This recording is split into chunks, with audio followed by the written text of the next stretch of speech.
आज हम लोग इकोनॉमिक्स का क्लास करेंगे। 3 क्वेश्चन मुख्य रूप से हम लोग देखेंगे इकोनॉमिक्स में, और ये तीनों क्वेश्चन इकोनॉमिक प्रॉब्लम से जुड़ा हुआ है।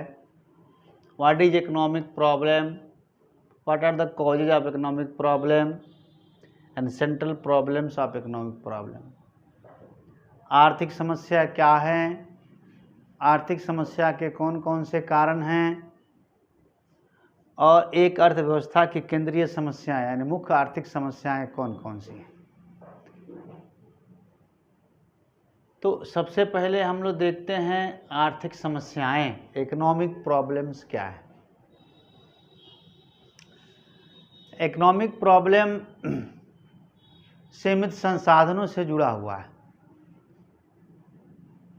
कि नागरिकों की ज़रूरतें, किसी भी देश के नागरिकों की ज़रूरतें असीमित होती हैं, परंतु उन्हें पूरा करने के जो संसाधन होते हैं वे सीमित होते हैं। लोगों की ज़रूरतें, आवश्यकताएं असीमित हैं, लेकिन उसे पूरा करने के साधन सीमित हैं।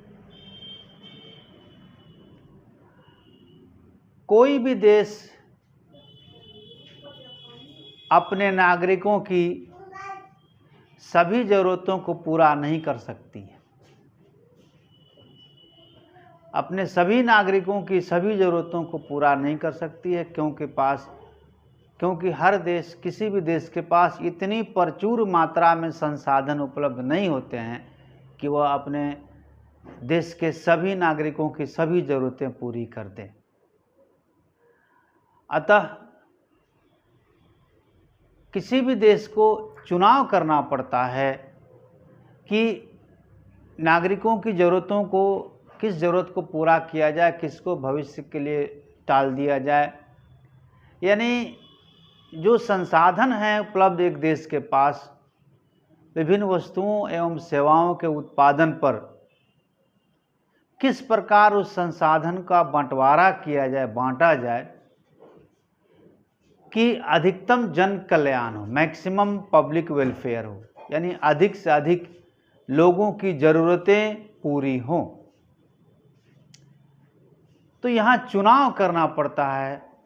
आप व्यक्ति का स्तर पर जाइएगा तो एक व्यक्ति को, परिवार का स्तर पर जाए एक परिवार को, देश का स्तर पर जाइएगा तो एक देश को, उत्पादक का स्तर पर जाइएगा उत्पादक को। सबको चुनाव करना पड़ता है कि अपने सीमित संसाधनों का अपने असीमित आवश्यकताओं पर किस प्रकार बांटें कि अधिकतम जन कल्याण हो, अधिकतम संतुष्टि मिले एक व्यक्ति को, एक उत्पादक को अधिकतम लाभ हो, एक देश को अधिकतम जन कल्याण। तो इसी चुनाव की समस्या को इकोनॉमिक प्रॉब्लम कहा जाता है। किस वस्तु का उत्पादन कितनी मात्रा में करें, किस विधि से करें, इन सब चीज़ों का चयन करना ही आर्थिक समस्या है। सभी आवश्यकताओं का एक बार सभी आवश्यकताओं को पूरा नहीं किया जा सकता है। उनमें से जो ज़रूरी आवश्यकताएं होती हैं प्राथमिकता क्रम में, उन्हीं को एक देश पहले पूरा करती है ताकि अधिक से अधिक लोगों का जन कल्याण हो। अब आते हैं इकोनॉमिक प्रॉब्लम्स के कारण क्या हैं, इन आर्थिक समस्याओं के मुख्य कारण क्या हैं, क्यों ये आर्थिक समस्याएं उत्पन्न होती हैं। तो आर्थिक समस्याओं के मुख्य कारण यहाँ 3 हैं। अनलिमिटेड वांट्स, असीमित आवश्यकताएं, लिमिटेड ऑब्लिक स्कार्स रिसोर्सेज, सीमित संसाधन, अल्टरनेटिव यूज ऑफ रिसोर्सेज, संसाधनों का वैकल्पिक प्रयोग। तो अब आप तीनों को एक एक करके समझें। चुनाव की समस्या इसलिए उत्पन्न होती है, आर्थिक समस्या इसलिए उत्पन्न होती है कि एक देश के नागरिकों की ज़रूरतें असीमित हैं। किसी भी देश के लिए संभव नहीं है कि वो अपने सभी नागरिकों की सभी ज़रूरतों को एक समय में एट ए टाइम पूरा कर दे। तो इन असीमित आवश्यकताओं के चलते ही चुनाव करना पड़ता है। यदि आवश्यकताएं भी सीमित होती, सीमित संसाधनों के जैसा, तो चुनाव नहीं करना पड़ता। और चुनाव की समस्या ही आर्थिक समस्या है। तो एक कारण असीमित आवश्यकताएं हैं आर्थिक समस्या की। दूसरी, लेकिन असीमित आवश्यकताओं में एक चीज़ है कि लोगों की आवश्यकताएं सीमित होती है। अब वे उनके महत्व के अनुसार उनका प्राथमिकता क्रम बना लेते हैं। यानी कौन सी आवश्यकता अधिक महत्वपूर्ण है, कौन सी आवश्यकता कम महत्वपूर्ण है, इसके अनुसार एक सीक्वेंस बनाते हैं और उसी सीक्वेंस में उसको धीरे धीरे पूरा करते हैं। यानी सारी आवश्यकताएं एक समान तीव्र नहीं होती हैं, उनका तीव्रता क्रम में अंतर होता है।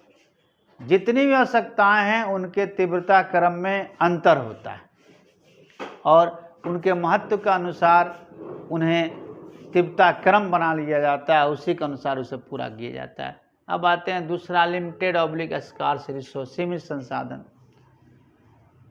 लोगों की आवश्यकताओं को पूरा करने के जो संसाधन हैं वे सीमित हैं। अगर वे भी असीमित होते, जैसे आवश्यकताएं असीमित हैं, तो फिर आर्थिक समस्या उत्पन्न ही ना होती। तो उनके संसाधन सीमित हैं, यानी एक व्यक्ति अपनी सभी ज़रूरतों को, एक देश अपने नागरिकों की सभी ज़रूरतों को एक समय में पूरा, एक साथ पूरा नहीं कर सकती है।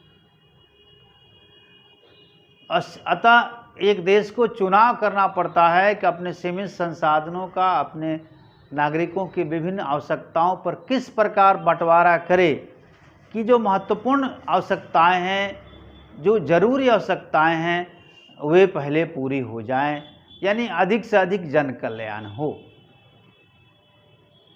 अब आते हैं अल्टरनेटिव यूज ऑफ रिसोर्सेज, संसाधनों का वैकल्पिक प्रयोग। ये सबसे महत्वपूर्ण चीज़ है तीनों पॉइंट में। असीमित आवश्यकताएं होते हुए भी अगर साधन सीमित थे और उनका वैकल्पिक प्रयोग नहीं होता तो भी आर्थिक समस्या खड़ी ना होती। अगर किसी भी साधन का एक ही प्रयोग होता तो भी चुनाव की समस्या खड़ी ना होती, आर्थिक समस्या खड़ी ना होती,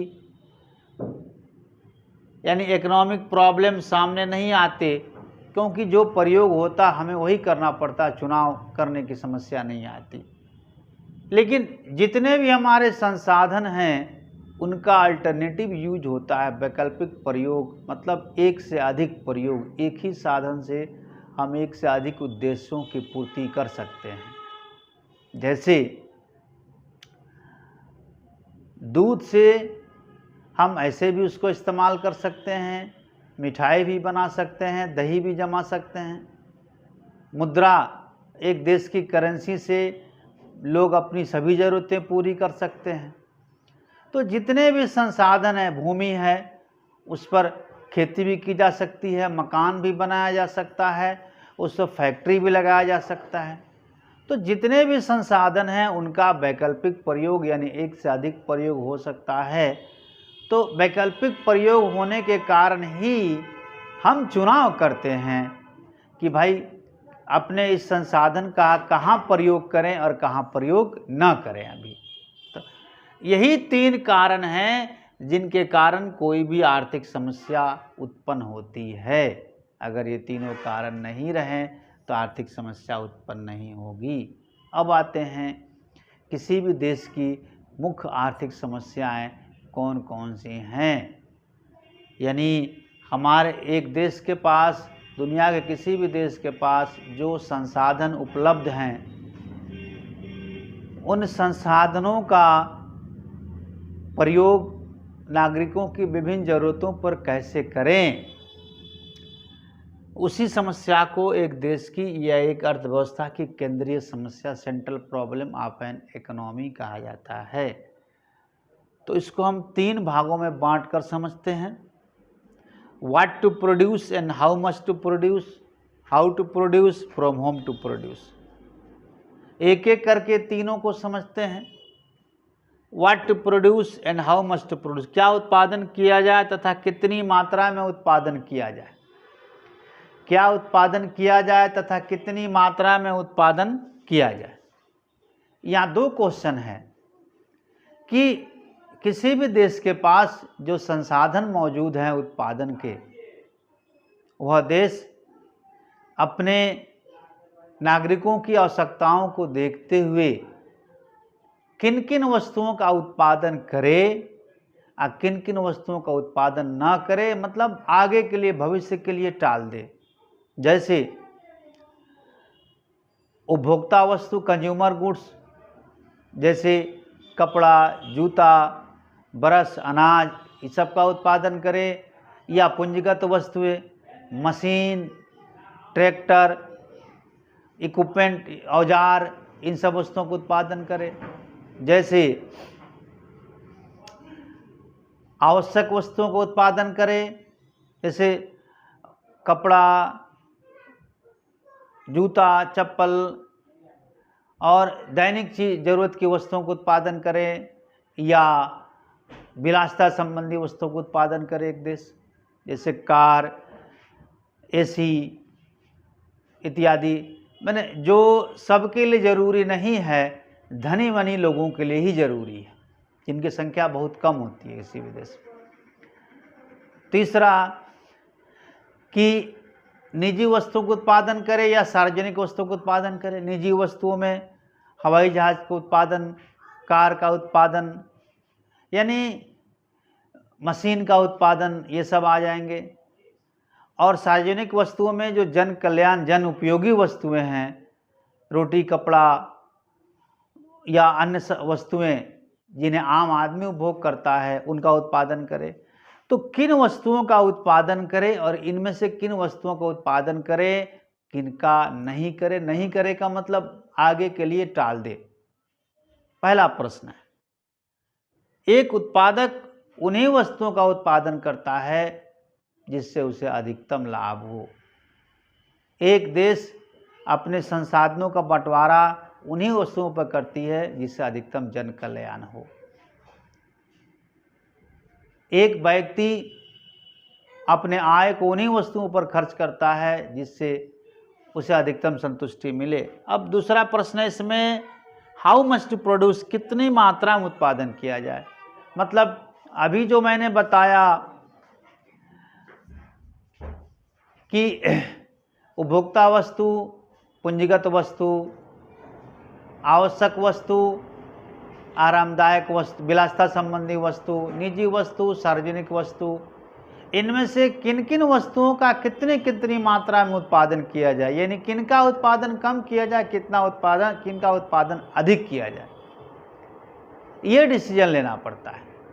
तो कोई भी उत्पादक उन्हीं वस्तुओं का और उतनी ही मात्रा में उत्पादन करता है जिससे उत्पादक को अधिकतम लाभ हो।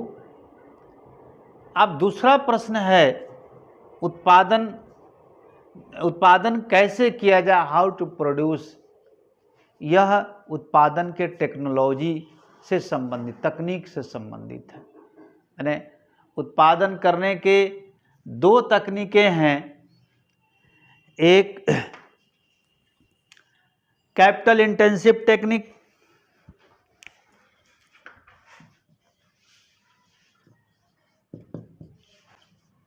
कैपिटल इंटेंसिव टेक्निक,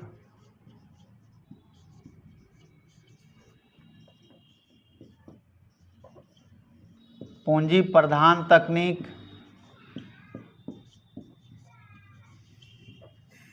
दूसरा है लेबर इंटेंसिव टेक्निक।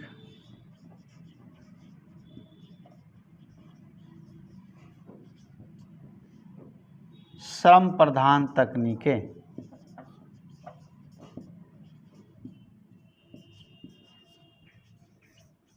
श्रम प्रधान तकनीकें।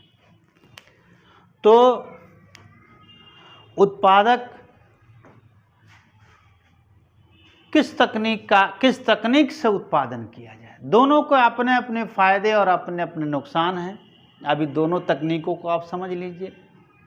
कैपिटल इंटेंसिव टेक्निक, पूंजी प्रधान तकनीक का मतलब ये हुआ कि इसमें पूंजी की ज़रूरत, पैसे की ज़रूरत ज़्यादा है, इसमें मशीनों का प्रयोग अधिक होता है, टेक्नोलॉजी का प्रयोग अधिक होता है और मनुष्य का प्रयोग, श्रम का प्रयोग कम से कम होता है। यानी मशीनें ही कई लोगों का अकेले काम कर देती हैं। तो इससे फ़ायदे तो ये हैं कि अधिक श्रम, अधिक स्टाफ की ज़रूरत नहीं पड़ती है, उनके देखरेख की ज़रूरत नहीं पड़ती। लेकिन इसके नुकसान ये हैं कि इससे बेरोजगारी बढ़ती है, लोगों में, समाज में बेरोजगारी बढ़ती है, लोगों का जीवन यापन मुश्किल होने लगता है। दूसरा है श्रम प्रधान तकनीक। इसमें श्रमिकों की काम ज़रूरत अधिक पड़ती है और मशीनों से काम कम होता है। तो जिस तकनीक में मशीनें अधिक क्रियाशील हों और लोगों की ज़रूरतें कम से कम पड़ें, वो पूंजी प्रधान तकनीक है। और जिस तकनीक में लोगों की ज़रूरतें अधिक से अधिक हो और मशीनों की आवश्यकता कम से कम हो, प्रयोग कम से कम हो, वो श्रम प्रधान तकनीक है। तो हम प्रोडक्शन किस तकनीक से करें, पूंजी प्रधान तकनीक से या श्रम प्रधान तकनीक से?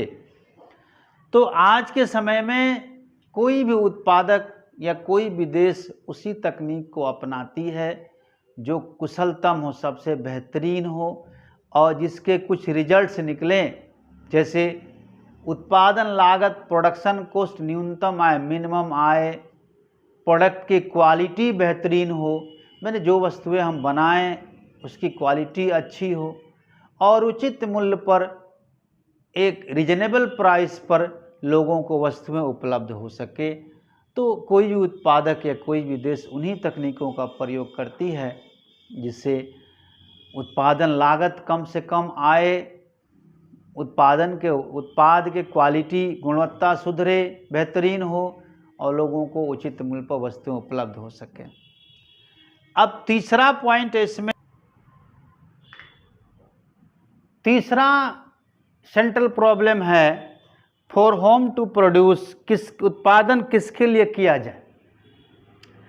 ये उत्पादन के वितरण से संबंधित है।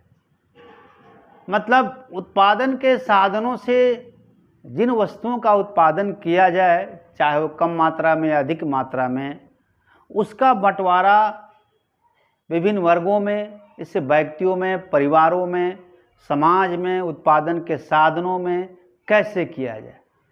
अब इसके दो पहलू हैं, टू एस्पेक्ट्स हैं, एक पर्सनल डिस्ट्रीब्यूशन और दूसरा फंक्शनल डिस्ट्रीब्यूशन, व्यक्तिगत वितरण और कार्यात्मक वितरण। अब इन दोनों को हम समझते हैं, व्यक्तिगत वितरण क्या है और कार्यात्मक वितरण क्या है। तो फॉर होम टू प्रोड्यूस का मतलब है कि उत्पाद का बंटवारा कैसे किया जाए। तो व्यक्तिगत वितरण में क्या है कि जो सामान बना है, उत्पादन हुआ है, उसका परिवारों में, व्यक्तियों में, समाज में उनकी आय के अनुसार किस प्रकार बंटवारा किया जाए। जिसकी आय अधिक होगी वो अच्छी महंगी वस्तुएं खोजेगा, वो अधिक वस्तुओं का उपभोग करेगा। जिसकी आय कम होगी वो सस्ती वस्तुएं खोजेगा, कम वस्तुओं को, आय के अनुसार वितरण होगा। यह समस्या आय में वितरण की असमानता की समस्या है। आय में वितरण की, समाज में आय वितरण की जो असमानता है, अनइक्वालिटी है, उसकी समस्या है। और दूसरी समस्या है, दूसरा पहलू इसका है फंक्शनल डिस्ट्रीब्यूशन, कार्यात्मक वितरण। इसमें क्या है भाई, उत्पाद को, प्रोडक्ट को उत्पादन के साधनों में कैसे बांटा जाए। मतलब ये हुआ कि उत्पादन के जितने भी साधन हैं, भूमि, श्रम, पूंजी, उद्यमी, ये सब बिना किसी प्रतिफल के तो अपना काम करेंगे नहीं। अतः या तो उत्पादन को या उत्पाद को बेचने से जो पैसा प्राप्त होगा उसको इनमें उत्पादन के साधनों में कैसे बांटा जाए। भूमि को लगान कैसे दिया जाए, पूंजी पर ब्याज कैसे दिया जाए, श्रम को मजदूरी कैसे दी जाए और उद्यमी को लाभ कैसे दिया जाए। इसी समस्या को, बंटवारे की समस्या को हम कहते हैं कार्यात्मक वितरण, फंक्शनल डिस्ट्रीब्यूशन। क्योंकि जो ये एक चक्र है कि हम उत्पादन के साधनों से उत्पादन करते हैं और उनको बेचने से उस उत्पाद को परिवारों में, व्यक्तियों में, समाज में बेचते हैं, बंटवारा करते हैं, उससे जो पैसा प्राप्त होता है फिर उससे उत्पादन के साधनों का भुगतान करते हैं और जिन उत्पादन के साधनों का भुगतान करते हैं उसी पैसे से उत्पादन के जो साधन हैं वे हमारे उत्पाद को खरीदते भी हैं। तो सीधे शब्दों में कहें तो व्यक्तियों में, परिवारों में, समाजों में उत्पादन को बांटना, बंटवारा करना व्यक्तिगत वितरण हुआ। यानी ये आय की असमानता, समाज में आय की असमानता की समस्या है। और दूसरा उत्पाद का उत्पादन के साधनों में बंटवारा करना, भूमि, श्रम, पूंजी, उद्यमी में बंटवारा करना, कार्यात्मक वितरण, फंक्शनल डिस्ट्रीब्यूशन है। तो ये किसी भी अर्थव्यवस्था की, किसी भी देश की यही 3 मुख्य आर्थिक समस्या है। What to produce and how much to produce, how to produce, for whom to produce। उत्पादन, क्या उत्पादन किया जाए, कितनी मात्रा में किया जाए, किस तरीके से किया जाए, किसके लिए किया जाए, यही मुख्य आर्थिक समस्या है किसी भी देश की। सेंट्रल प्रॉब्लम्स ऑफ इकोनॉमी इसी को कहा जाता है। अब अगला क्लास इकोनॉमिक्स का हम लोग कल देखेंगे।